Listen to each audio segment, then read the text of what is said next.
I just want to start off by saying thank you for everybody for your time and taking the time to come today. Hopefully you get something from it. Is my intention to maybe change the way that you think about lower back pain and core strengthening, and you could take something away and implement it tonight or tomorrow and just start taking a step in the right direction. So my name is Dr. Michael Derry. I'm a doctor of physical therapy.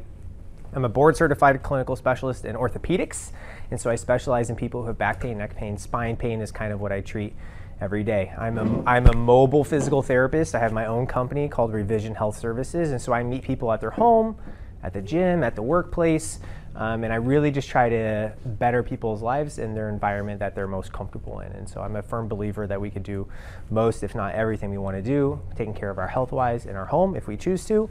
So that's what I typically do, right? So I get people in that next step and getting towards the lifestyle that they're looking for and the future that they want. And so I treat lower back pain all the time. Nearly, I would say probably 75% of my caseload is lower back pain. And I started noticing some trends that maybe the traditional healthcare system is lacking a little bit. And then how do we actually get people better with lower back pain, and how do we improve our system, our bodies, and build our resiliency and strengthen our core with lower back pain. And so I wanted to focus our talk today around that topic. So any questions throughout, please just interrupt me. I think the questions allow you to get something from it and are a little more applicable. I'm basing a lot of this off of experience and evidence, and so I have resources at the end, and so we see these commonalities in lower back pain, and it's well studied, but then no one has a better understanding of it than you, right? The people actually going through it. And so, John, move me forward. Thank you. So my why, so the reason why I do this talk and I do treat back pain all the time is because I think healthcare has tunnel vision, and so I think we got stuck in a place where we started treating people like body parts instead of human beings. And so that impacted our outcomes. And so our outcomes aren't necessarily the greatest with lower back pain.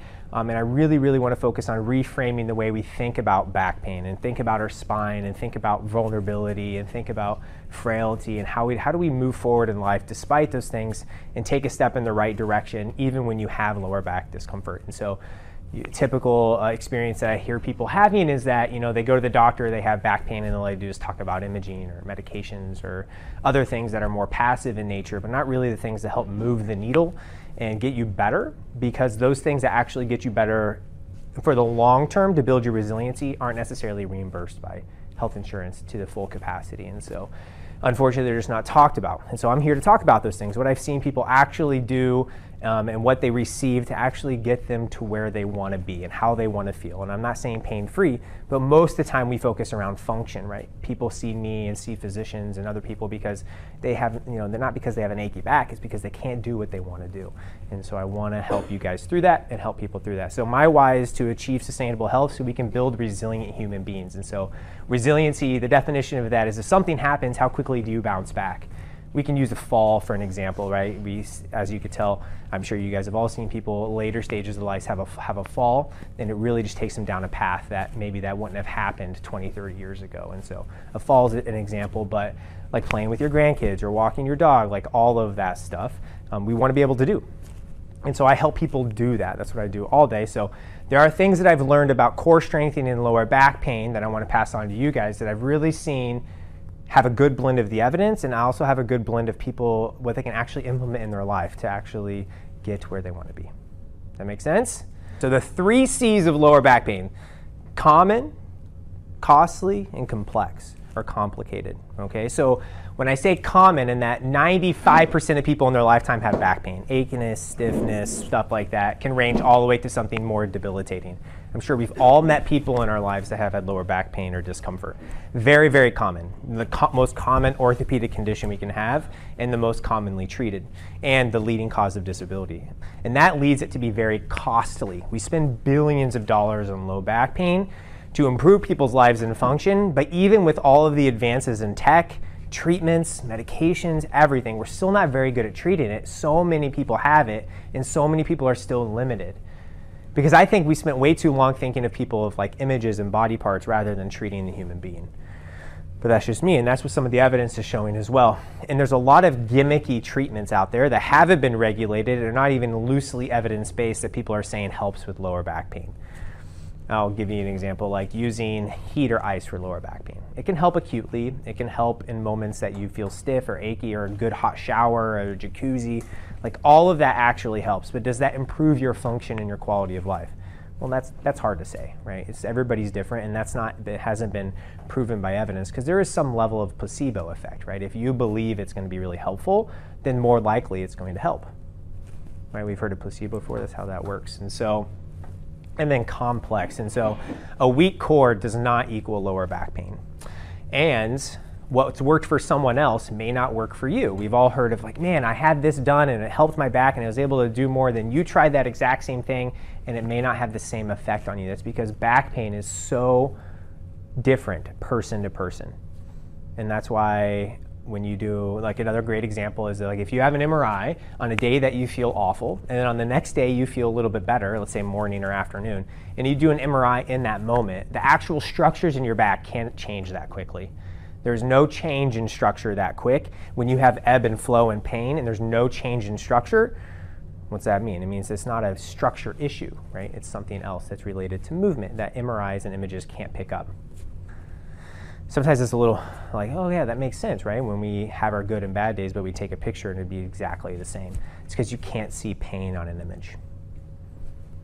Does that resonate with anybody? And they're like, yeah, it makes sense. Like, I had an image and maybe it didn't show anything, or maybe it showed something that's super common, but you still have discomfort. And the image that doesn't show anything doesn't discredit you having discomfort. It just means we got to figure it out. We've got to look at your body. We've got to take a look at how you treat your body and what you require of your body in your daily life. Common, complex, and costly. All right, now how does that play in for core strengthening, right? So you have lower back pain. It's very unique to you, Johnny. And we're starting to see, or we think, okay, so it must be my weak core. Well, we just see, like, we defined our core very differently, and most of the time, if you're weak in an entire structure, you're not as resilient as you would like to be, so you're a little more vulnerable to higher level activities. And by define that vulnerability of being, you might be sore, or you might be down for 2 days if you go work in your yard for 3 hours. That's not how we should feel. So well, I'll get to that in a second. So when we think about movement, that's load on our body, right? Any type of movement is load, right? From gravity, from bending forward, we can feel our muscles work every step we take, or going up and down the stairs. That is load, and our body loves load. Everything from osteoporosis and penia to just lower back pain health in general, your body loves load. Well, people who have less load or less movement, they have less lean muscle mass. So we've all seen, like, at the very end stage of life, people lose a ton of weight and they get a lot smaller because they're not moving as much. So your body has a natural decrease in muscle mass over time, and that's called sarcopenia. It's awful. It just means you're losing weight and you're not as strong as you were at one time in your life. Then you also have disuse atrophy, which is you just not as moving as much. You retire and you're not going to work every day, and your body's just not exposed to the same load it was exposed to in the past. You lose strength, cardiovascular endurance, and other things that you're like, oh man, I didn't even realize I could lose that. And so what we see in the imaging and MRIs, people who have lower back pain, we notice that they have a little bit less lean muscle mass. So that's a correlation that we can make, in that people who have lower back discomfort have less lean muscle mass. The more lean muscle mass you have, the less likely you are to have back discomfort or pain. Anybody here like steaks? Yeah. All right, so what's your favorite cut? Ribeye, okay, nice piece of steak, that's great. Any fillets in here? Yeah, nice lean piece of meat, right? Unlike the ribeye, you don't get any of the other junk, but it's still great, nice and tender. Well, in a cow, the fillet are your lower back muscles, right? Nice and lean musculature, very little fat, because they're made to contract with every step we take. Every move we make, our lower back muscles contract. That's why sometimes they can hurt with every move you make, but then that's also they contract with every move you make. So they're very lean and they're very strong, and they're short, strong, and they're meaty. So what this is an MRI of people without discomfort, with a discomfort, and what you see right here are the fillets. They're great. Nice, lean meat, very little marble in there. It looks great. When we move to people who have a lot of fatty infiltrate, their fillet is turning into a ribeye, which is fine. And you may love a ribeye, but that's not great for your lower back, because we know that people have more ribeye-looking lower back in an MRI are more likely to have pain.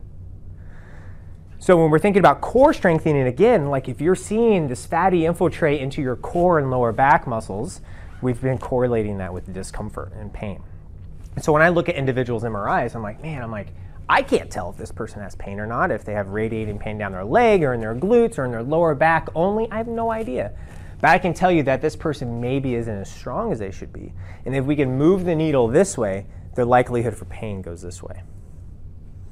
That's kind of where we're at with lower back pain in regards to strengthening. And there's other more complexities to it. But what it all boils down to is when we see individuals with lower back pain, should we focus on the actual structure of their back, how it looks on an image, or if we can tie their discomfort to functional limitations and treat the whole body instead of a body part, doesn't that make more sense? Like we're treating them in the environment, improving the entire system, and that improves your lower back. Because we go get the MRI and it shows, okay, bulging disc or, I don't know, even a herniation or degenerative disc disease, like those aren't things that can be fixed. That just means you've been on this earth a couple revolutions. When we look at the incidence of that stuff, it increases with time. It starts in your 20s and increases over time. But that's not how pain works. You don't have pain with that stuff. It's like saying you have pain from the wrinkles on your skin. It may be painful to see, but it does actually hurt. Does that make sense? So a weak core here isn't necessarily the cause of lower back pain, but when you're less resilient and have less lean muscle mass, more likely to have lower back pain. And that's what I've seen clinically as well. People are like, man, I have lower back discomfort. And I'm like, well, how are you taking care of your body, Mrs. Jones? And she's like, well, I can't because it hurts. Well, that's what we're diving into next. That's the other thing. Questions? Have you guys seen that before? No. Has a doctor ever explained that to you on your MRI? No. Yeah, this view probably looks familiar for some, right? It's a top-down view of your spine. That's how you could see the meat, the steaks in your back, right? And so a lot of times they look at over here into your spinal cord to see if there's a herniation or like some spinal nerve root involvement. They don't actually take a step back. Like all of this is adipose tissue, another word for fat, right? And then inside your meat itself, like, well, if you took care of this and improved your strength and resiliency and reduced some of that extra stuff and and move the needle to that, you're going to be doing better. Where else? I have a question. Where's bone? Yeah, just a little bit. This right here. You can't see because the picture isn't great, but right here, that little wishbone there is your vertebral body looking from the top down. And the rest is muscle. Yep. Yeah, so you've got your hip flexors there. Okay, there's your other vertebral body. And so your discs are somewhere in here. And then these are the meat. That's the back muscles that you feel when you bend over and stuff like that. What's going out like that? Right here? Yeah, what's that? Your pelvis. Mm-hmm. So that's bone. Yes, yep. And this is all because the water shows up more white. Water, and there's a lot of water and fat. And so that's why you see the white. So then, go ahead. Yeah. I have a question Go. about the fatty infiltrate. Yeah. That doesn't necessarily have to do with being overweight. Mm-mm. I mean, you could have fatty infiltrate and still be, not overweight. That's right. Yeah. So it's not. Yeah. Is there more a percentage of being overweight? Mm-hmm. Have the Yeah. infiltrate? Yeah, you're going to have more of that adipose everywhere, right? And when you're overweight, you tend to move a little bit less than you would like, and you have a little bit increase of fatty infiltrate into your muscles because your body has a use it or lose it policy. It's expensive, nutritional wise, to keep muscle. That's why you have to have enough protein in your diet and move enough. It's expensive for your body. It takes a ton of effort to keep muscle. It's much easier to make it fat if you're not using it. And so people who are overweight, they do have an increased chance of mechanical pressure on their back. So more weight forward brings your back into more extension. And so that's a little bit more uncomfortable. That's why some people have a little bit more pain arching backwards or staying upright when they have a little bit more weight forward. I was just going to ask, I'm guessing that where you're going next, are you going to show us how to increase the low lean muscle mass? Yeah, absolutely. Yep. Yeah. So these two little dimples Yep. back here, what is that those two little areas on that monitor where you can see that muscle? Is that Here? bone? Yeah, a little bone. Yeah. Here, right there. Oh, that's your hip flexor. So that's actually in the front of your body. What you're feeling there is where your sacrum and your pelvis kind of join. It's very common for everybody, but it's often an area of discomfort, like, oh, it hurts right in that dimple. That's referred pain, because that joint doesn't really move. Referred pain is like if you have something going on in your back and you feel it in your butt. You're like, I've got nothing wrong with my butt, right? But it's coming from my back. Or something down their leg, or you don't have anything wrong with your leg, it's coming from your back. That's referred pain. So that takes a good detailed physical exam to figure out. Great, let's move on. So, all right, we have a little bit increased fatty infiltrate. We're not exactly having the composition that we would like in our lower back. So the message I want you to walk away with from that information is that your core fires with every move you make. Your core, your entire trunk with every move you make. And you need a certain amount of resiliency in that area, because when you move and do things, you're putting stress on tissues that are meant to contract and withstand that stress, and muscles and things in your body that are not made to be under stress that long. Passive and active structures. Passive are more things that don't move. Active are the muscles and the stuff that provides you stability. And so those with pain or discomfort often have less strength or resiliency to absorb that force that you're asking your body to do in your day. And we know that exercise has a role. Those who move more have more lean muscle mass and have less incidence of discomfort. But how do we do that when we actually have discomfort? Like, how do we improve our tire resiliency and improve our core strength when we have lower back pain? And that's an art. We're moving on. So, what I've seen and learned about core strengthening when treating people in actual discomfort, so pain or discomfort in their lower back that's limiting them from do the things that they want to do, is that it's an art, because we can no longer treat people as body parts, we treat people as human beings, right? How do we improve your actual life and function despite this other stuff going on? And so that takes a few extra steps, right? An image isn't going to tell you that.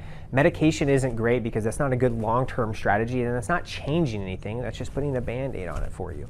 And it has its place. I'm not saying that stuff doesn't have its place, but when I'm working with people to improve their function, that one goal that you have in mind that you want to be better at, 9 times out of 10, it's not, oh, you need an image. That's not going to tell us anything. Oh, you need a medication. Well, that's not a good long-term strategy.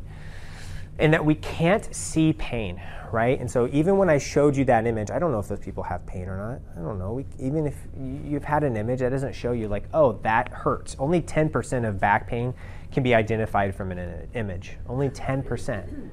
It has to be correlated with how you feel. So pain is very much an experience, and it's very individualized person to person. Your pain is different than your pain, which is different than your pain. And it may be described as pain, but some people is a 2 out of 10 for something that maybe is a 1 out of 10 to someone else, or a 7 out of 10 to someone else. There's a lot of variability and subjectivity to that. That makes sense? We need to be goal focused, and we want to be focused on function rather than improving structures. What you can't turn back the clock on a lot of this stuff. We can improve our lean muscle mass, absolutely. That takes time and effort. But the actual changes in your disc or your joints or anything like that, that can't change.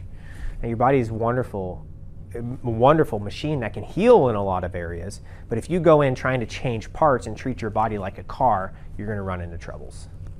And I'm sure some of you have heard of people who have had quite a few surgeries and are still not necessarily at the place they would like to be.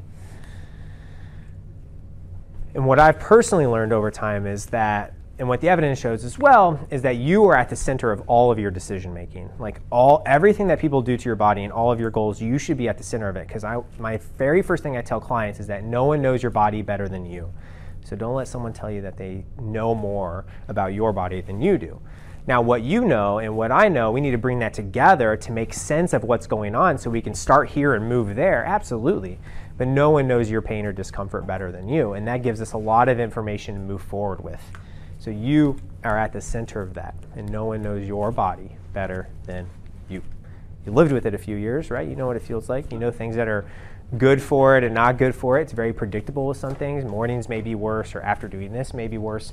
And all of that information is very useful to make strengthening, core strengthening effective. With me? All right, well, here we go. So what's the goal? Like, everybody has a different goal in the core strengthening. And so if they're like, man, I want to be stronger so I can walk longer. Or I want to be stronger in this so I get up from a chair quicker and faster. Or if I were to fall, could I get off from the ground easily without a tremendous amount of effort or help? And all of that stuff builds your resiliency and it increases your likelihood of not having discomfort. So here's the model. So when we think about core strengthening, we're really building a lot of neural pathways first, because you want to learn why you're doing something and how to do something before you put the work in. Right? We could do the work over and over again, but if you are not sure of how you're going to respond or know how to do it correctly, it's not going to get you anywhere. So here's the model that I would love to see, and what I implement with my clients is that we do activity, we rest, we do activity, we rest, and rest maybe a day, a couple hours, or whatever, to build our overall capacity and threshold. So when we ask our body to do things in this range, we can do it. So when people are on the right program for their body, this is what they experience. They experience weekly improvement in their strength and their function, and they're feeling better because they're doing enough to make change. That's the key, doing enough to make a long-term change. Where I see some clients is they're like, you know what, I go dancing every day, and I go to the swimming pool, and I play pickleball, and I'm like, that is awesome. Like, that is definitely helping you and not hurting you. But what you're asking your body to do is up here, and what you're doing on your daily life is down here. How do we fill that gap? Because I want you to be able to do that stuff too. And I'm saying you can absolutely do it, but it's going to take a little bit different than what you're doing right now. Not that that stuff is bad, but to build lean muscle mass, you've got to measure some stuff, and you've got to be doing enough to make change. And go ahead. Speaking of measurements, yeah. I cannot see those numbers. I don't Oh. know words or whatever they are. Yeah, sorry about that. So over time, and then the activity level on this axis, over time over here. And what this is showing is that you have an increase in activity and let your body rest and heal. What's the numbers? There are no numbers. Oh, what is that? Oh, this says rest. Okay, that's important. Yeah, activity. Yeah. And then the line is your capacity, so your ability to do stuff. So for some, that is, I'm using Disney as an example, like walk a long time in Disney or play with your grandkids or whatever. Your activity level. No, this one on the. Oh, right here? Yes, activity level. Sorry, if you put your email down, I am sending out a copy of all of this as well, and so you could review it again too. Sorry for that. Sorry, it's blurry. So over here, like you're doing your normal daily life, but you're just not doing enough to make change. Improving that actual capacity to do more, and improving your capacity, increasing your load, reduces your fatty infiltrate, reduces your chances of discomfort. Okay, so not that there's any fault to be done here, or to be any blame to be passed here, but when they're like, you know what, I don't know why I still have discomfort, I'm super active. I'm like, Mrs. Jones, like, good thing that you're active, because you're only setting your body up for success, and you're just missing a little part of that. That makes sense? I think and when you visualize it, you're like, oh man, like, am I doing enough? And you may not be able to answer that question, but there are people, movement professionals, that can answer that question for you for your specific body to build up your resiliency, do the core strengthening and other strengthening to build up your lean muscle mass to set you up for the future that you want. A certain percentage of lean muscle mass and increased lean muscle mass has been shown to add days to your life. Add days to your life. The more resilient you are, the longer you're going to live. Like when I use my centennials as an example, people who live in their 90s and the 100s, they all move. They're all doing something. They're just not sitting around. Okay, very good. Questions on that? Other than the legibility, sorry about that. Great, thank you. John, let's move on down. Okay, so when we talk about improving our strength and resiliency and core strengthening and moving the needle enough to make change, knowing how much to do is very important, and knowing how to do it is very important. So we're going to go over some of that. So in my world, we test some of that. I'm like, okay, so I know that these markers are important to improve X, Y, Z. We need to measure that. Objectivity is important, because I hold myself accountable to your results. And I'm like, okay, if you want to be better here, we got to measure it first. So it's that among some other tests and measures that I like to use that have been standardized. I've been like, okay, this may not tell the whole picture, but at least we have some evidence around it to tell us this is where we should start. But it's cheating to practice that. Oh, it's definitely not. Because I would be like, oh, well, then an easy exercise would be like, just practice getting up from a chair. And do it 5 times every time you get up from a chair during the day. Every single time. Yeah, right? It takes a bit of hard work, right? I'll be the first one to tell you, the health that you're looking for and you want is well earned. Now, some people have good genetics and they just are there anyways, but it takes just hard work for everybody. Health is earned. So we do other things like single leg stance, which is a good test of balance and hip strength. If you're weak in your hips, you may do this. Balance, you may lose your balance. That stuff has numbers that I always strive for with my clients because it shows that if you hit that number, your likelihood of a fall drastically decreases and your resiliency improves. What's the number? 15 seconds. Yeah, 15 solid seconds on one leg, no deviation. Some mild sway is okay, but not losing your balance. Yep. So how much has to be done to move the needle? So now we have some exercises that we could do. How much do I actually have to do? Well, 15 to 20 minutes in a row has been shown to be the minimum. Like to do 15 minutes in a row of exercise is going to challenge your body enough to have an improvement in the areas that you're looking for: muscle mass, flexibility, cardiovascular endurance, balance, etc. 8 to 12 exercises with 3 sets of 12. So doing 12 reps 3 times in a row. 8 to 12 different exercises, where I think some people miss that 8 to 12 a little bit. And then 15 to 20 minutes in a row. Prefer not to do it like 1 to 2 hours before bed, because you don't want to ramp up your system and then try to go to bed. That's not how our body works. But that's the dosage. So I frame exercise as a dosage because that's a medication, something that you're doing to your body to have some sort of change. So the dosage related to exercise, and that's what we prescribe, is that. And I always strive to get my clients there, but if you have lower back discomfort, we may be doing 15 to 20 minutes of work, absolutely, but it doesn't look to that level because we have to build our way to it. And that's where the uniqueness comes in. Everybody is different, and so some people it may have been, let's see, a classic exercise like maybe bridging or clamshells. Like that may be enough to challenge your system to have change right now where you're at. But that's not what you're going to be doing 3-4 months from now when your back pain is better.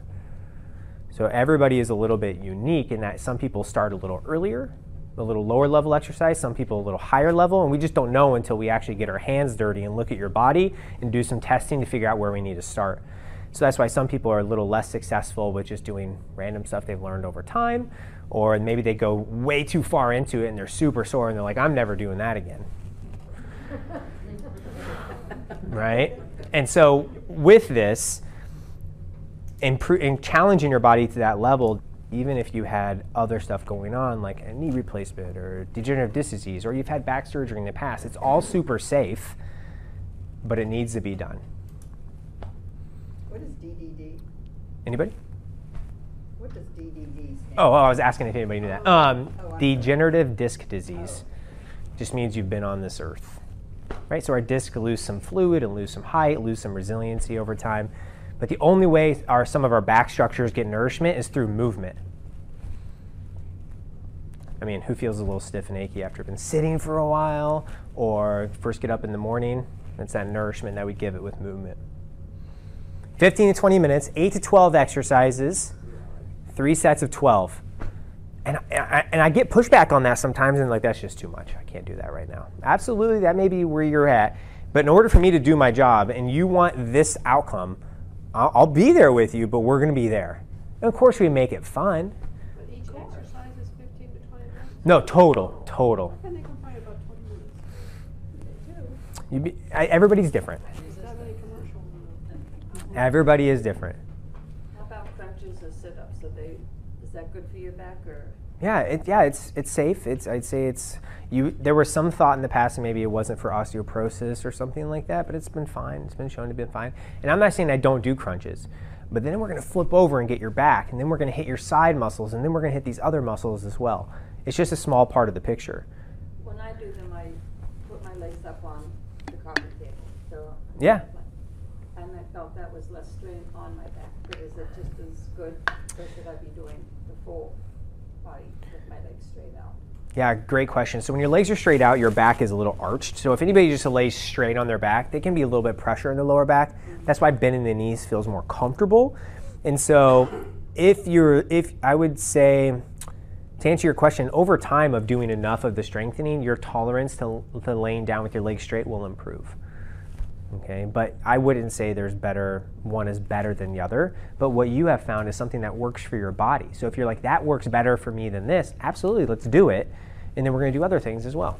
Because I can do more with my legs bent than I Yeah. can with my legs. Yeah, you've just learned your body, right? No one knows your body better than you. And I wouldn't come in there forcing the other way saying it's better. What I would say is we're gonna do that among other things. Okay, thanks. Yeah, that makes sense. Does that answer your question from earlier? Perfect. So it's safe, it's effective, but it's hard work.